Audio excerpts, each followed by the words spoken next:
Ma belle-mère a organisé une fête pour annoncer « Je lègue mes 2 maisons à Vanessa ». Je me tenais là silencieusement, gardant le secret qui allait la ruiner. Quand l'avocat est arrivé, je l'ai regardé et j'ai dit « Tu n'étais qu'une squatteuse. Et ton bail est terminé ». Ma famille m'a humilié, lors d'un dîner, en se moquant de ma carrière devant le nouveau petit ami de ma sœur.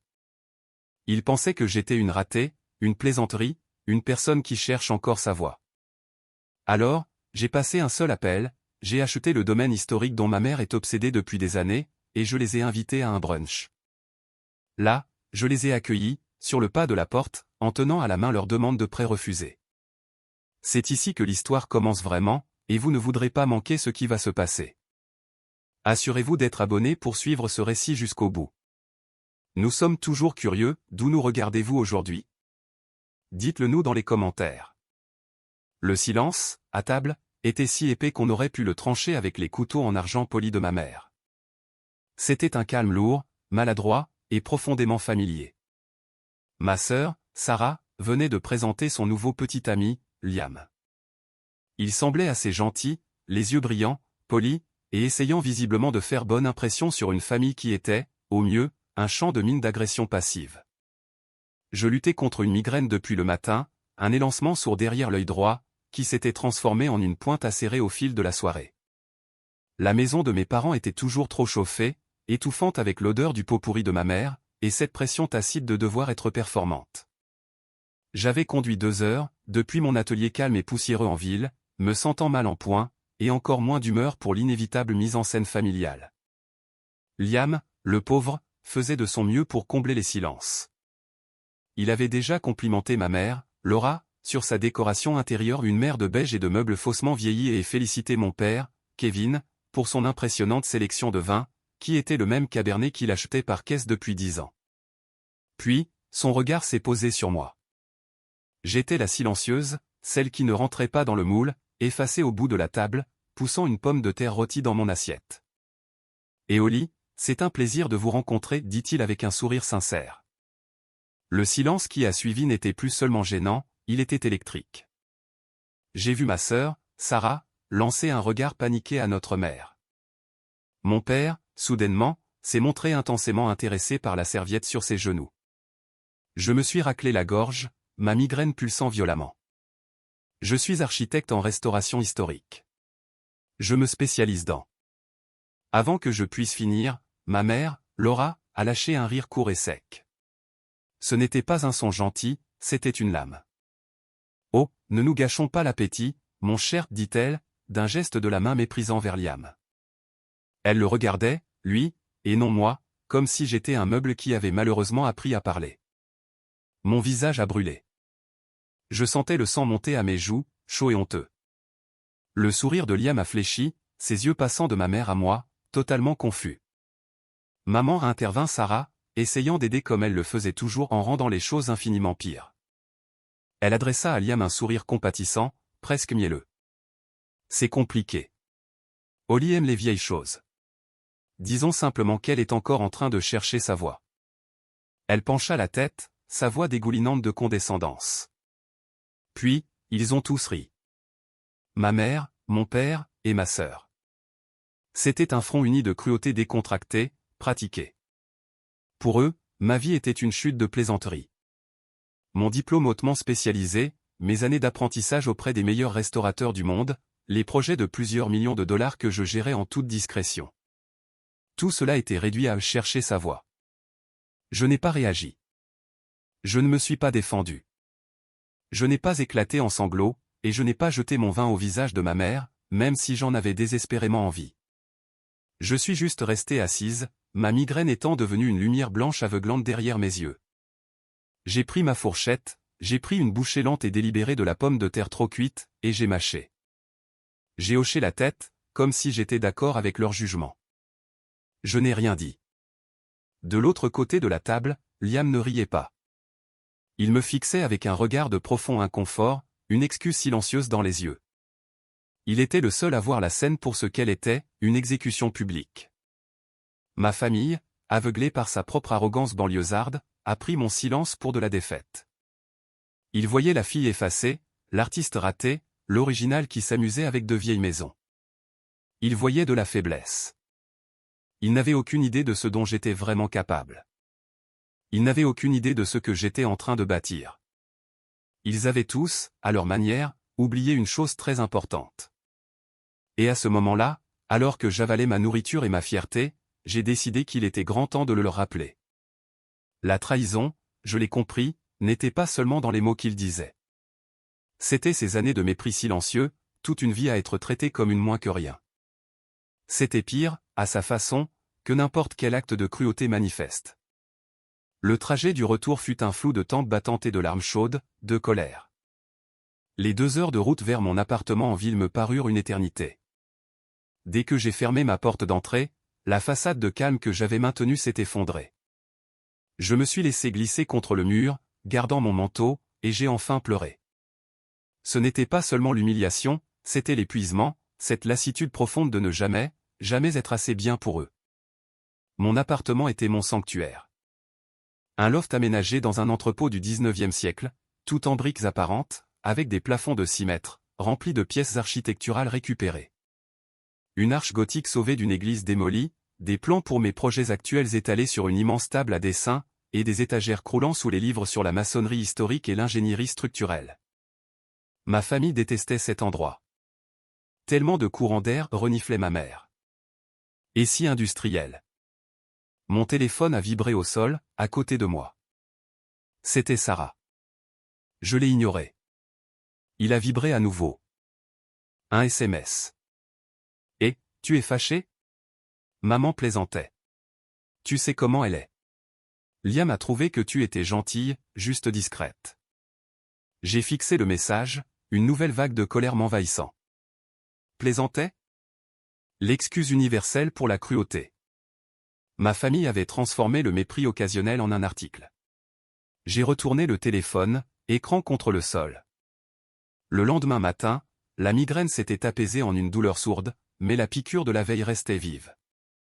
J'étais à mon atelier à un espace massif, poussiéreux et baigné de lumière, que je possédais entièrement en train d'examiner une analyse chimique de mortier du XVIIe siècle, quand ma mère a appelé. « Holly, ma chérie, commença-t-elle, d'une voix d'une gaieté troublante, comme si de rien n'était. J'ai besoin d'un service.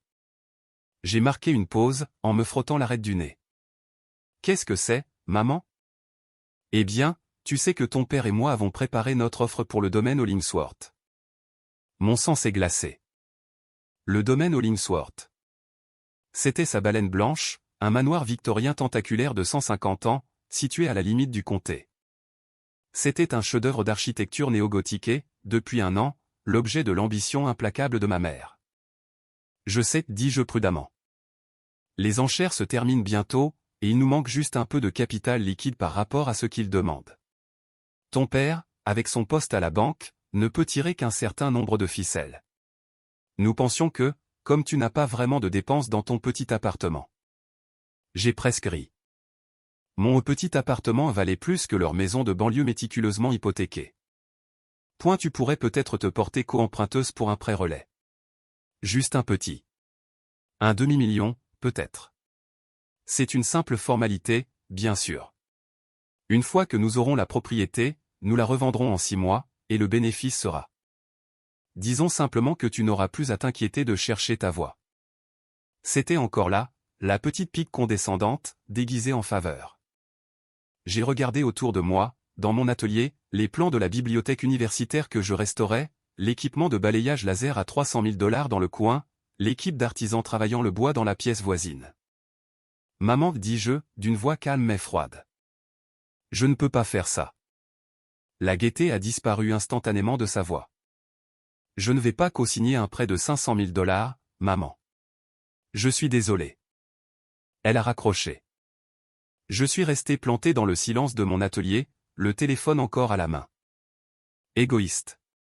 Le mot résonnait dans le vaste espace. Pendant des années, je les avais crus. J'avais laissé leur définition du succès voiture tape à accent grave-l'œil, maison géante, prestige public me faire sentir toute petite. J'avais laissé leur mépris pour ma passion, pour le travail de ma vie, me faire l'effet d'un échec personnel. Mais ils avaient oublié une chose cruciale. Ils avaient oublié qui j'étais. Ils me voyaient comme une amateur, une rêveuse jouant avec de vieilles maisons. Il n'avait absolument aucune idée du monde dans lequel j'évoluais réellement. Il ne connaissait pas les architectes, les historiens, ni les comités de préservation de la vieille noblesse avec lesquels je travaillais. Il ne connaissait pas la valeur de ce que je faisais. Et alors que je regardais le téléphone vibrer à nouveau, avec un appel entrant de mon père sans doute pour mettre plus de pression, et j'ai ressenti quelque chose de nouveau. La blessure était toujours là, mais elle se cristallisait. Elle passait d'une douleur sourde à une résolution nette et tranchante. Il pensait que j'étais le raté de la famille. Il pensait que je n'avais rien. Il était temps de leur montrer exactement ce que jouer dans la poussière m'avait permis de bâtir. Pour comprendre ma mère, Laura, il faut comprendre le domaine Hollingsworth. Pour elle, ce n'était pas seulement une maison. C'était un trône. C'était le symbole ultime de la réussite, dans ce monde riche et obsédé par les apparences dont elle rêvait d'être la reine. Depuis un an, elle ne parlait que de ça. Elle rêvait de l'ouvrir, ce qui, dans son langage, signifiait vider ses intérieurs historiques irremplaçables, pour les remplir de la même décoration beige et sans âme qui polluait sa propre maison. Elle voulait effacer son histoire, pour en faire une opération immobilière stérile et rentable. Mon dévouement, en revanche, avait toujours été versé dans mon travail, un domaine que ma famille méprisait activement. J'étais le mouton noir. Non pas parce que j'étais rebelle, mais parce que j'étais discrète. Pendant que ma sœur, Sarah, se construisait une marque d'influenceuse, publiant du contenu sponsorisé pour des bandes de blanchiment dentaire, moi, je me salissais les mains. J'ai payé mon propre master en préservation architecturale. J'ai passé la vingtaine en Europe, en apprentissage auprès des maîtres, apprenant à restaurer des fresques s'effritant dans des villas italiennes, et à analyser l'intégrité structurelle des cathédrales médiévales. Quand je suis revenu et que j'ai ouvert mon propre cabinet, ma famille était perplexe. Mais qui paie pour ça, demandait mon père, Kevin, son esprit de banquier incapable de concevoir un modèle d'affaires qui ne soit pas basé sur des profits trimestriels.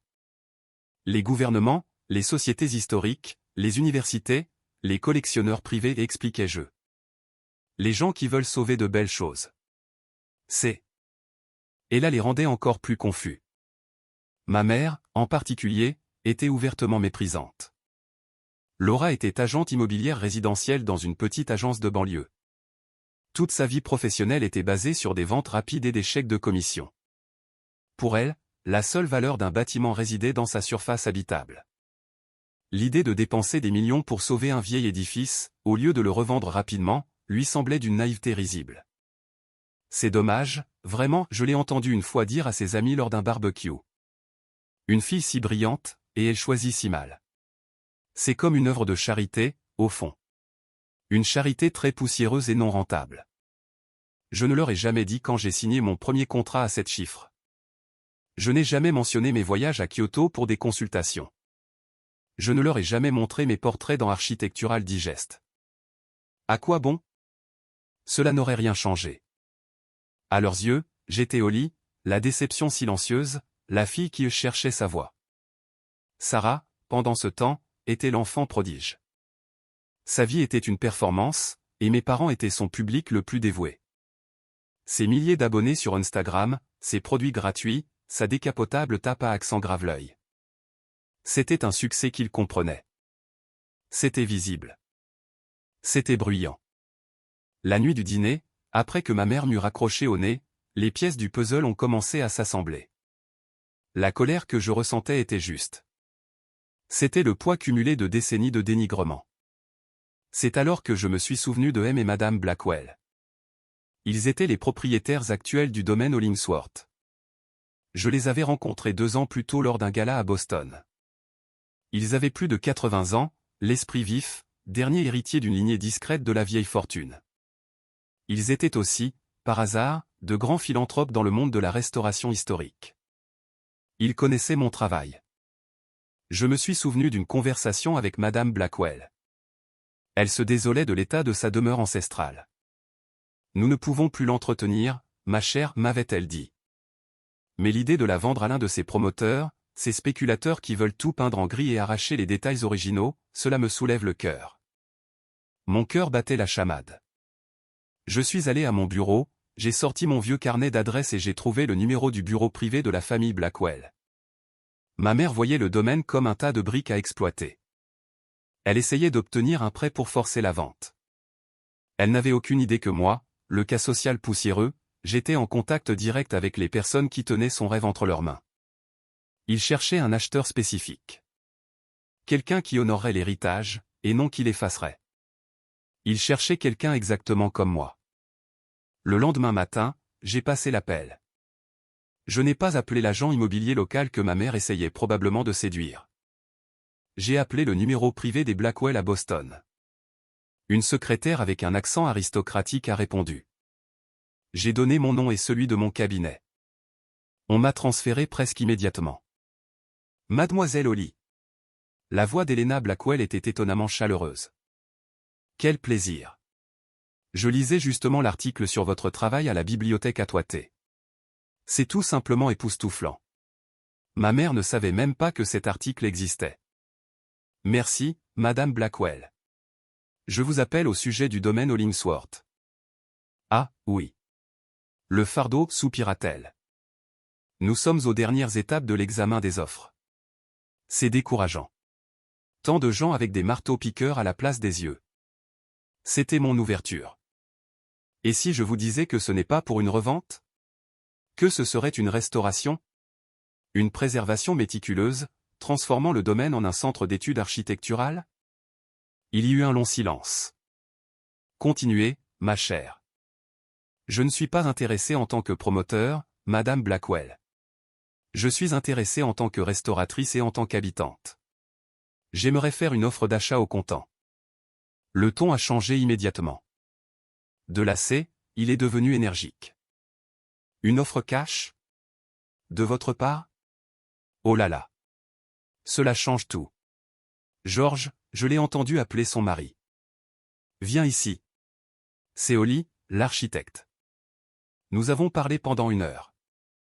J'ai exposé ma vision, pas une destruction, mais un retour amoureux à sa gloire des années 1880. Je leur ai dit que je voulais en faire ma résidence permanente et le siège de mon cabinet. À la fin de l'appel, ils étaient ravis. Nous avons plusieurs offres sur la table, je dois vous le dire, dit Madame Blackwell. L'une d'elles, en particulier, provient d'une agente locale très agressive, une certaine Laura. Franchement, sa proposition était une insulte. Elle veut subdiviser le terrain. Ma mère, bien sûr. Mais une vente privée au comptant à quelqu'un de vos compétences, Holly. C'est la réponse à nos prières. Pouvez-vous envoyer vos justificatifs financiers à notre avocat d'ici demain soir? Je peux les lui envoyer dans l'heure, répondis-je. C'était le piège que ma famille n'avait pas vu venir. Mon échec perçu était ma plus grande arme. Parce que je n'étais pas tapa accent grave-l'œil, j'étais riche. Pas riche influenceuse avec des vacances gratuites, mais riche restauration historique, une fortune liquide à 7 chiffres provenant de contrats pluriannuels pour des clients qui valorisaient la discrétion avant tout. Ma famille voyait mon pick-up de 10 ans et supposait que j'étais fauché. Ils n'avaient pas compris que je n'investissais pas dans l'apparence, mais dans mon entreprise et mon artisanat. J'ai passé le reste de la journée avec mon avocat. Le demi-million que ma mère avait exigé pour un prêt, je l'ai viré depuis mon compte d'investissement comme dépôt non remboursable. Mon avocat, David, a soulevé un sourcil en examinant les documents. Le domaine Hollingsworth. C'est un grand projet, Holly. Très personnel, n'est-ce pas? Ma mère est très intéressée par cette propriété, dis-je simplement en signant le transfert. David a souri. Je vois. Eh bien, ce sera simple. Il rejette toutes les autres offres dès cet après-midi. Il m'a ensuite tendu une petite pile de feuilles. J'ai regardé. C'était la demande de prêt de mes parents. Celle qu'ils voulaient que je co-signais. Tout y était, leurs revenus gonflés, leurs actifs surendettés, et une offre ridiculement basse conditionnée à un financement à 90%. Tamponné en rouge sur le devant, il n'y avait qu'un mot, rejeté. J'avais en main la preuve de leur ambition désespérée et ratée. Je savais exactement ce que j'allais en faire. La vente fut rapide. Les offres cash avancent à la vitesse de l'éclair. En moins d'1 semaine, les clés en bronze ouvragées étaient dans ma main. J'ai passé les jours suivants sur place avec mon équipe. La maison était magnifique, poussiéreuse, certes, mais l'ossature était à couper le souffle. Le plan de ma mère, de tout ouvrir, aurait été un crime. Ma famille, entre-temps, était restée étrangement silencieuse. Ma mère était furieuse de mon refus, et mon père et ma sœur suivaient le mouvement, m'ignorant totalement. C'était une punition puérile qui, pour la première fois de ma vie, ne me touchait absolument pas. J'ai décidé que le brunch de réconciliation nécessitait une touche personnelle. Moi, la silencieuse qui ne savait pas cuisiner, j'ai passé tout un samedi à pâtisser. J'ai fait des croissants maison, une quiche lorraine, et un gâteau au citron. J'ai dressé une table unique dans l'immense jardin d'hiver, surplombant les parcs à l'abandon. J'ai utilisé la porcelaine fine du domaine et poli l'argenterie ancienne moi-même. Puis, j'ai envoyé l'invitation, un simple SMS groupé « Bonjour la famille. J'aimerais vous inviter pour un brunch dimanche. J'ai une nouvelle excitante à partager. Le lieu est une surprise. Je vous enverrai l'adresse dimanche matin. S'il te plaît, amène Liam, Sarah. » Les réponses furent presque instantanées. Sarah, une surprise. Tu as enfin nettoyé ton appart? Lol. On passera. Laura, j'espère que cette nouvelle signifie que tu as reconsidéré ta décision égoïste. Kevin, ta mère est encore très contrariée. Dimanche, à 11h, j'ai envoyé le point GPS 1400 Hollingsworth Drive. Mon téléphone a immédiatement explosé. Laura, pourquoi nous envoies-tu cette adresse? Ce n'est pas drôle, Holly. Sarah, c'est le domaine Hollingsworth. C'est quoi ton problème? Je me suis contenté de répondre à tout de suite. Je suis à la grille principale. Depuis une fenêtre du 2e étage, j'ai regardé leurs voitures arriver. Le SUV de luxe blanc de ma mère et la décapotable de Sarah. Ils sont descendus, fixant la maison avec des regards d'incrédulité totale. Ma mère vibrait littéralement de confusion et de rage. Je suis descendu par le grand escalier et j'ai ouvert les lourdes portes en chêne. Je me tenais sur le seuil, vêtu d'une simple robe en lin, les mains encore un peu tachées de farine. Je tenais une petite pile de papier dans la main gauche. Ils m'ont fixé. Holly, exigea ma mère, la voix aiguë. Qu'est-ce que c'est? Qu'est-ce que tu fais ici? Tu es entré par effraction? Elle joue probablement à l'architecte pour les nouveaux proprios, railla Sarah en croisant les bras. Elle fait semblant pour un post Instagram. J'ai souri. Un sourire calme et sincère. Bienvenue, dis-je, ma voix résonnant légèrement dans le grand hall. Je suis ravi que vous ayez pu venir. Le brunch est dans le jardin d'hiver. Je me suis écarté pour les laisser entrer. Ils ont hésité. Comment ça, bienvenue? Demanda mon père, les sourcils froncés. Je veux dire, bienvenue dans ma nouvelle maison, dis-je. Le silence qui suivit fut absolu. Le visage de ma mère passa du rouge à un blanc maladif. La mâchoire de Sarah se décrocha, littéralement. Tu mens, bégaya ma mère. C'est impossible. C'est nous qui devions avoir cette maison. Kevin, dis-lui. Mon père sembla se recroqueviller. La banque. Il y a eu des complications, ma chère. Des complications, hurla ma mère. Nous l'avions. Vous ne l'avez jamais eu, maman, dis-je calmement. J'avançai et lui tendis la pile de papier. Vous n'étiez même pas proche. Le regard de ma mère se posa sur les documents. Elle reconnut l'entête de la banque de mon père. Elle vit le numéro de dossier. Elle vit le gros tampon rouge rejeté en travers de la page. Elle m'arracha les papiers des mains, ses yeux parcourant la page, son visage se tordant de fureur.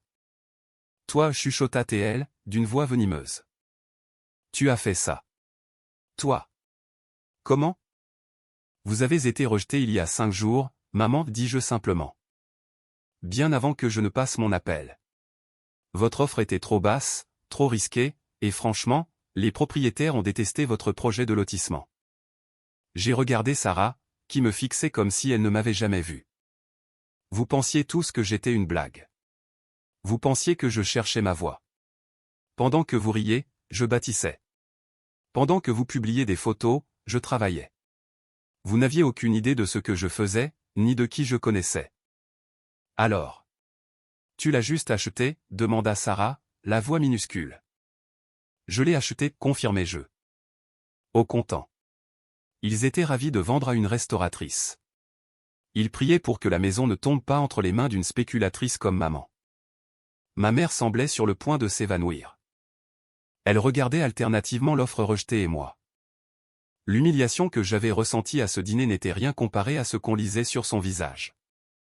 C'était le regard d'une reine qui venait d'être mise en échec par un pion.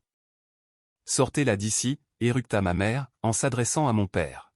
« Kevin, c'est une fraude. Elle nous a volé ça. Appelle la police. » « Laura, arrête, dit mon père, la voix faible. Il fixait le document. Il savait que c'était réel. En tant que banquier, il comprenait parfaitement ce que cela signifiait, leur projet était morné bien avant mon intervention. « Ce n'est pas une fraude, maman, dis-je en reculant dans le hall. C'est une vente.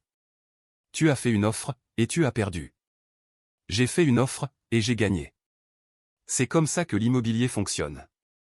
Tu devrais le savoir, mieux que quiconque. » Espèce de serpent, explosa soudainement Sarah. Tu as fait ça pour nous humilier. Tu as tout planifié. Tu nous as laissé rire de toi. Vous avez ri tout seul, Sarah, répondis-je, ma voix perdant sa douceur pour devenir tranchante. Vous vous êtes moqué de moi toute ma vie.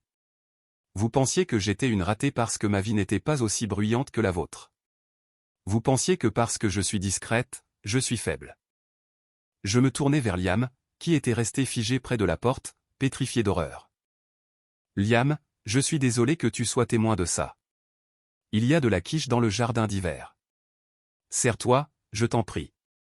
Pour les autres, je ne suis pas si sûr. Liam fit un pas vers le jardin d'hiver avant que Sarah ne lui attrape le bras. N'y pense même pas. On s'en va. Oui, on s'en va, cracha ma mère. Elle jeta la demande de prêt au sol. Ce n'est pas fini, Holly. Tu n'as aucune idée de ce que tu viens de faire. Tu viens de déclarer la guerre à ta propre famille. Non, maman, dis-je en ramassant les papiers. C'est vous qui avez déclaré la guerre il y a bien longtemps. J'ai juste décidé, enfin, de me défendre. Ils sont sortis en trombe. Sarah traînait un Liam hébété derrière elle. Mon père m'a lancé un dernier regard. Ce n'était pas de la colère, c'était une sorte de peur admirative, avant de suivre sa femme. Je les ai regardés s'éloigner dans l'allée de gravier. Puis, je suis allé dans le jardin d'hiver et j'ai mangé une part de quiche. Elle était délicieuse. La guerre que ma mère avait promise fut, comme je m'y attendais, mesquine. Dès le lendemain, les ennuis commencèrent. D'abord, un appel du service de l'urbanisme, un voisin a déposé une plainte anonyme pour des travaux sans permis au 1400 Hollingsworth Drive. J'ai souri. Je n'ai même pas encore commencé, mais voici mon numéro de permis pour l'analyse structurelle initiale, approuvé la semaine dernière. L'appel fut court. Puis, ce fut ma tante, la sœur de ma mère. Holly, ta mère est dévastée. Comment as-tu pu lui voler son rêve après tout ce qu'elle a fait pour toi? Qu'a-t-elle fait pour moi, tante Carole? A-t-elle payé mes études? Non, j'ai pris des prêts. A-t-elle soutenu ma carrière? Non, elle s'en est moquée. Pourquoi exactement devrais-je être reconnaissante? Elle a raccroché. Puis vint l'attaque de Sarah. Elle a publié une longue story Instagram larmoyante. Un chef-d'œuvre de manipulation. Elle, en noir et blanc, l'air fragile. Les commentaires ont explosé. Oh non, Sarah, que s'est-il passé? On t'aime, tu es trop bonne pour ce monde. C'était risible, mais dommageable. Ma réputation professionnelle reposait sur la discrétion. Ce genre de drame public était un risque. Mais ma famille, dans son incompétence, avait raté le vrai levier de pression. Ils jouaient aux dames, alors que je jouais aux échecs depuis une semaine. Pendant qu'ils faisaient leur crise de colère publique, j'étais au téléphone avec mon avocat et les Blackwell. J'avais découvert à quel point l'offre de ma mère avait été agressive. Elle ne s'était pas contentée de proposer un prix bas, elle les avait apparemment menacés, affirmant qu'elle avait des amis au conseil municipal qui pourraient leur rendre la vie difficile s'ils ne lui vendaient pas le domaine. De plus, j'ai demandé à mon avocat d'éplucher les registres publics des ventes récentes de ma mère. C'était fascinant. Il a trouvé un schéma, elle ciblait des propriétaires âgés, se liait d'amitié avec eux, puis les convainquait de vendre à sa société de développement une simple société écran au nom de mon père pour un prix bien inférieur au marché. C'était contraire à l'éthique, prédateur, et à la limite de la légalité. Il était temps pour la deuxième confrontation. Je ne les ai pas appelés. J'ai envoyé un dernier courriel groupé. Maman, papa, Sarah. Vos tentatives de me calomnier sont notées. La fausse plainte à l'urbanisme a été rejetée. Les posts Instagram de Sarah sont pathétiques. Voici ce que vous ne semblez pas comprendre, vous jouez à un jeu que vous avez déjà perdu. Maman, je suis en possession de 3 témoignages sous serment des familles Miller, Chen et Thompson, détaillantes et tactiques immobilières. Le Conseil de l'Ordre des agents immobiliers sera très intéressé par ce schéma. Papa, en tant que directeur de banque, co-signer pour cette société écran et accorder des prêts pour acheter des propriétés aux clients de ta femme constitue un conflit d'intérêts massif. La commission bancaire sera d'accord. Sarah, ta carrière repose sur l'authenticité. Je me demande ce que tes abonnés penseraient en voyant tes vrais messages. J'ai gardé chaque SMS, chaque insulte. Je ne suis plus la petite fille gentille. Je suis une femme avec un très bon avocat. Tout cela s'arrête maintenant. Sarah, tu publies une rétractation, ou je rends tout cela public. C'est votre seul avertissement. Bienvenue dans le monde des conséquences. Le sort fut rompu. Le silence qui suivit ce courriel fut plus profond que tout ce que j'avais connu. C'était le silence d'une défaite totale. Une semaine plus tard, la rétractation de Sarah est apparue. Elle était aussi lâche que prévu, tellement reconnaissante pour votre soutien. Je traversais juste un moment personnel, mais heureuse de dire que c'était un gros malentendu. J'aime tellement ma famille. Béni. C'était écœurant, mais c'était une reddition. Mes parents, eux, se sont emmurés dans le silence. Pendant 2 mois, je me suis plongé dans la restauration. La maison reprenait vie, et moi aussi. Puis, j'ai reçu un appel inattendu. C'était Liam. Holly, c'est Liam. L'ex de Sarah. Je suis désolé de te déranger, mais ce que j'ai vu dans cette maison. Ça ne passait pas. Sarah et moi nous sommes disputés juste après. Je ne pouvais pas rester avec quelqu'un comme ça. On a rompu. Je suis désolé de l'entendre, Liam, dis-je sincèrement. Il semblait être quelqu'un de bien. Ne le sois pas. C'est la meilleure chose qui pouvait m'arriver, dit-il. Bref, ce n'est pas pour ça que j'appelle. Je suis ingénieur logiciel, et Sarah était toujours connectée à ses réseaux sociaux sur mon ordi. En vidant le cache, j'ai vu ses messages privés. Pas seulement avec ses amis, mais avec ta mère. Holly, ta mère essayait activement de détruire ton entreprise. Elle contactait tes clients en leur disant que tu étais instable mentalement. Mon sang s'est glacé. C'était pire que ce que je pensais. Ce n'était pas juste de la mesquinerie, c'était une tentative de destruction professionnelle. Liam, tu as encore accès à ça? J'ai pris des captures d'écran, dit-il d'une voix grave. Je te les envoie. Je ne sais pas ce que tu veux en faire, mais tu as le droit de savoir. Ces gens sont toxiques. Les captures sont arrivées. Tout y était. Ma mère contactant un doyen d'université, un collectionneur privé. Toujours les mêmes mensonges, en tant que mère, cela me brise le cœur, mais Holly traverse une grave crise de santé mentale. Je détesterais que votre projet soit compromis. Cela changeait tout. Mon avertissement n'avait pas suffi. Ils étaient devenus plus insidieux. Il était temps d'en finir, non pas par courriel, mais en public. Le gala annuel de la Société de préservation avait lieu dans 2 semaines. C'était l'événement de l'année. Cette année, pour la première fois, il se tenait au domaine Hollingsworth, chez moi. J'avais accepté de l'accueillir comme un chantier de gala. Je savais que mes parents y seraient. Ma mère ne pourrait pas manquer une occasion de réseauter avec la haute société locale.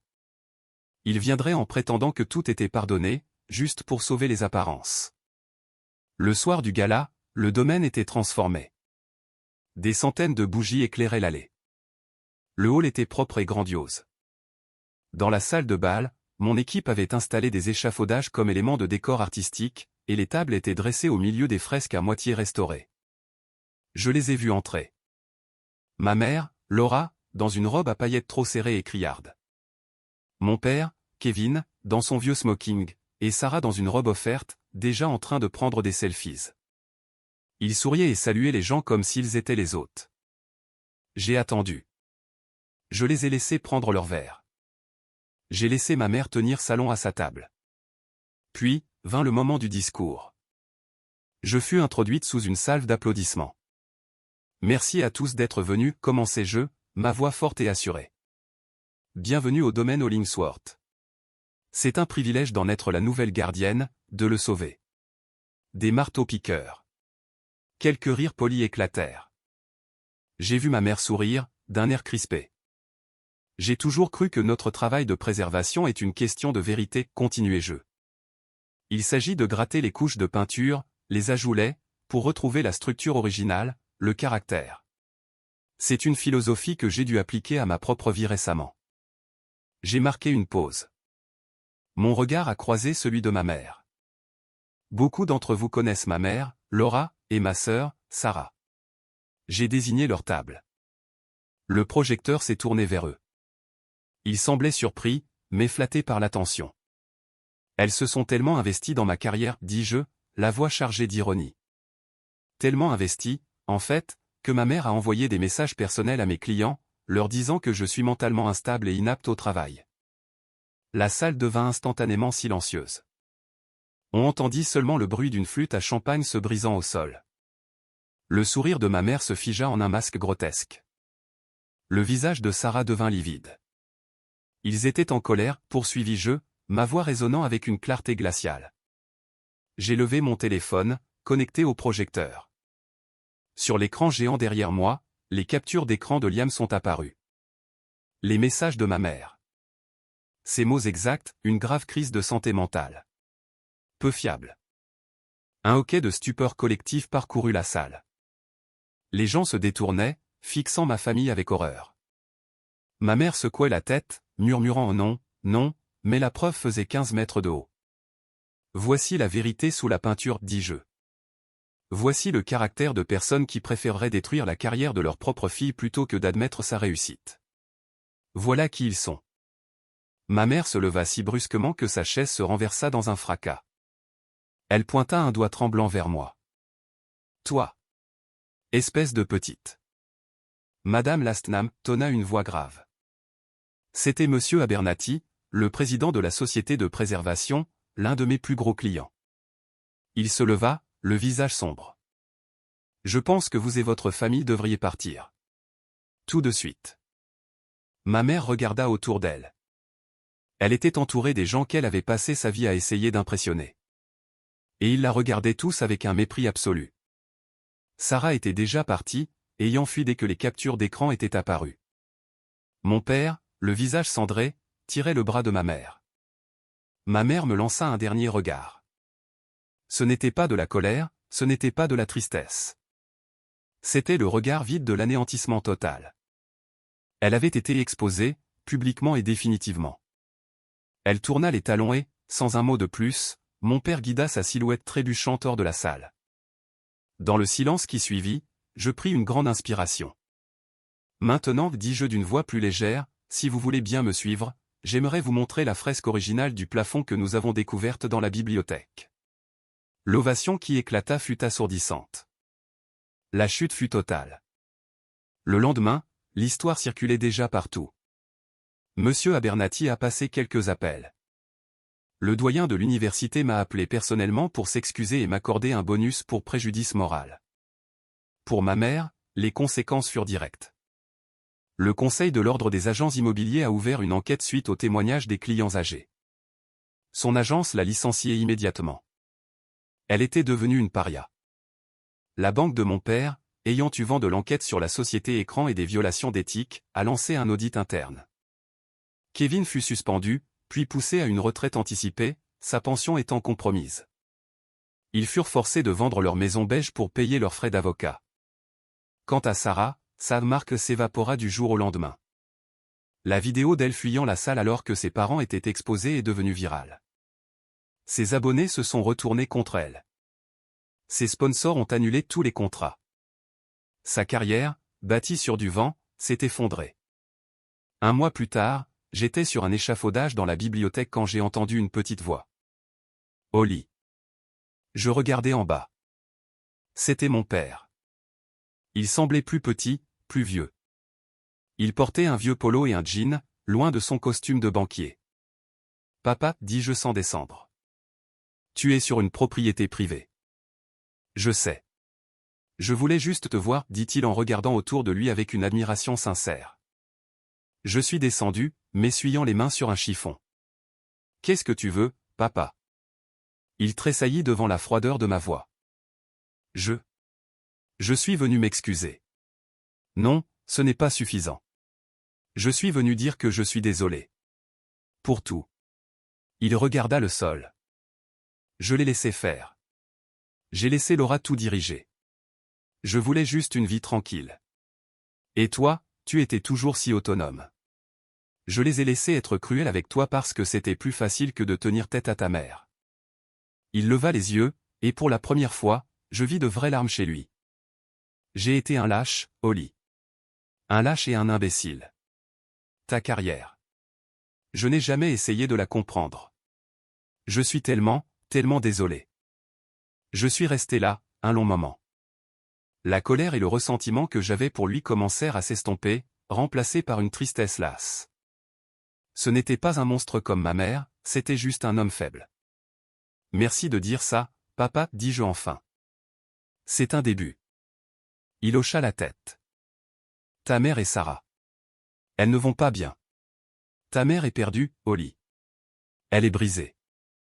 Elle n'est pas brisée, papa, dis-je fermement.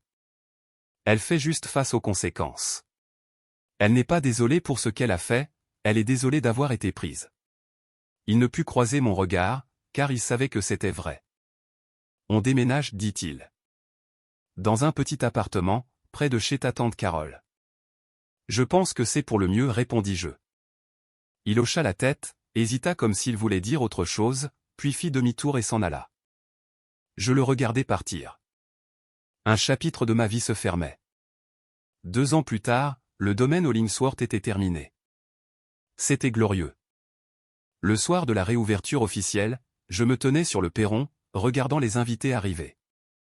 La maison était vivante, remplie de lumière et de musique. Mon travail était célébré. Mon cabinet avait plus de contrats que je ne pouvais en gérer. Liam était là. Nous étions devenus amis. Il avait monté sa propre boîte, et nous étions liés par cette expérience commune d'avoir échappé à la toxicité. Tu l'as fait, Holly, dit-il en me tendant une coupe de champagne. Tu l'as vraiment fait. J'ai regardé les jardins restaurés, les fenêtres dorées de ma maison. J'avais mon travail, mes amis, et j'avais la paix. Je n'avais plus besoin de l'approbation de gens qui ne me comprenaient pas. J'avais enfin trouvé ma voie.